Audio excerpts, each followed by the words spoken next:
Today we're going to make chicken and fingerprint dumplings. Alright, first we need 2 cups of flour,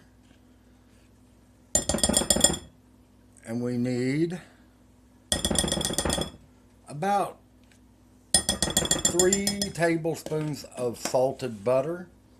Now, by me using salted butter in this, I'm not putting any salt in it. It is 2 cups of all-purpose flour, 1/2 teaspoon of baking powder. And I don't add salt because there's salt in the butter. Alright.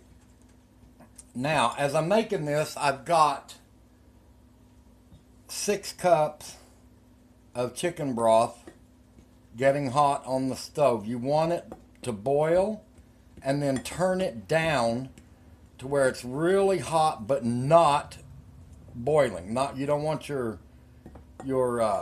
juice moving. You want it hot enough to cook your dumplings, but you do not want the water boiling around or it'll tear your dumplings to heck.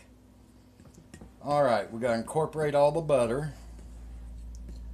And we want 1 cup of milk scant. And for those of you that don't know what scant is, and I'm sure all of you do, but I'm still going to explain it.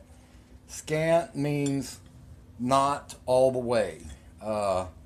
Like if I say I want 1 teaspoon of cinnamon scant, that means a teaspoonful, but not filled all the way up. Or 1 cup of milk scant means not filled all the way to the top, not a full cup.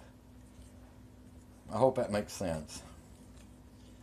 But anyway, now we got our butter all mixed in. Now we're going to start pouring our milk in. And I just pour mine a little at a time until I get it to where I want it.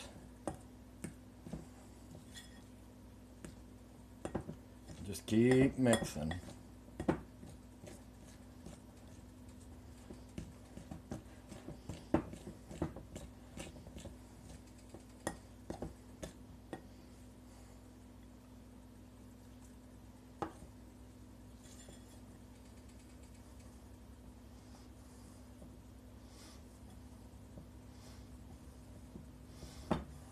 Alright guys, now my dough's ready, and I've got a pan or a little plate here that's got flour in it.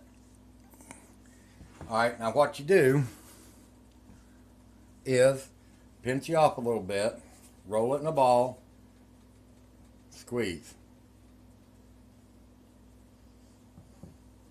Roll it in a ball, squeeze.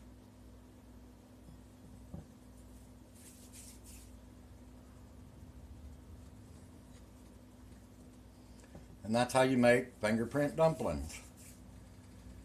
And the reason I put them on a plate over here with flour on it, because I can dust them real good with flour. And the flour on the dumplings will help thicken your juice.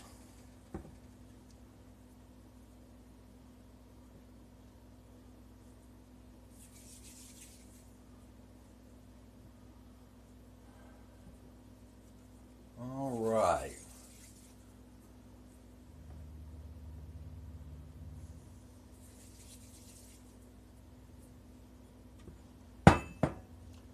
All right, there's our dumplings. All right. So now our broth is boiling, but you want to get it good and hot and then turn it down to where it's not moving around boiling. And then just start throwing in your dumplings.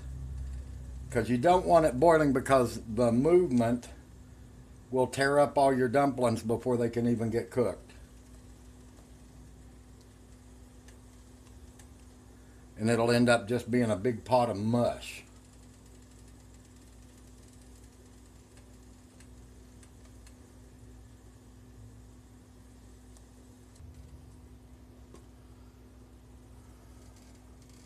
Now, I used to put pepper in my dumplings, but then some people didn't like that.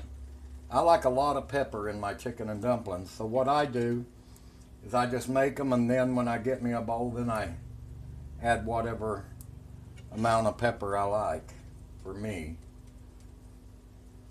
All right, now we got to let those cook for just a bit. Hopefully you guys can see those.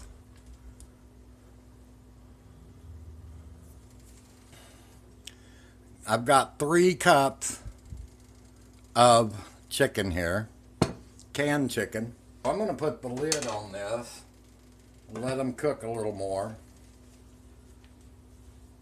And as soon as we're ready, we'll drop our chicken.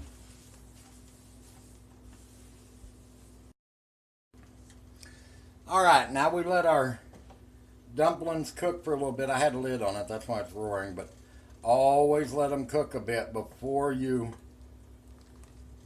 turn it up, because you're just going to ruin your dumplings. All right, now we're going to add 3 cups of chicken.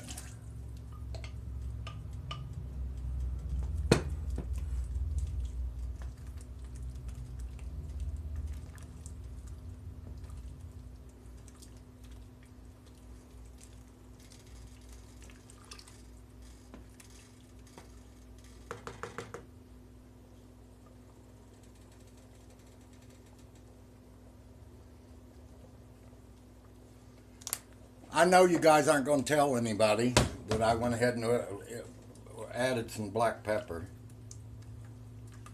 Ooh, that smells good.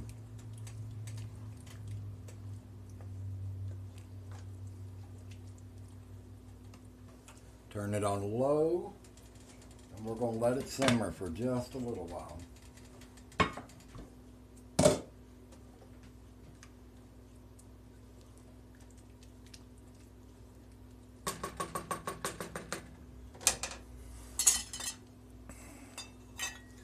All right, guys, here it is.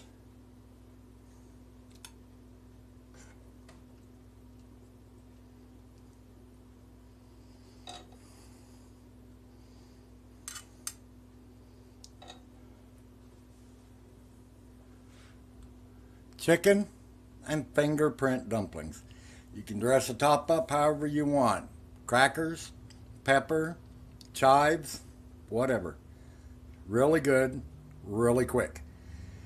And all these recipes, most of the recipes that I do, like my chili and this, was all from me. I made up these recipes because when I was working, I had to do quick foods because I didn't have a lot of time to go home, sleep, eat, and get back to work. So that's where a lot of my recipes come from. And I hope you like these chicken and fingerprint dumplings.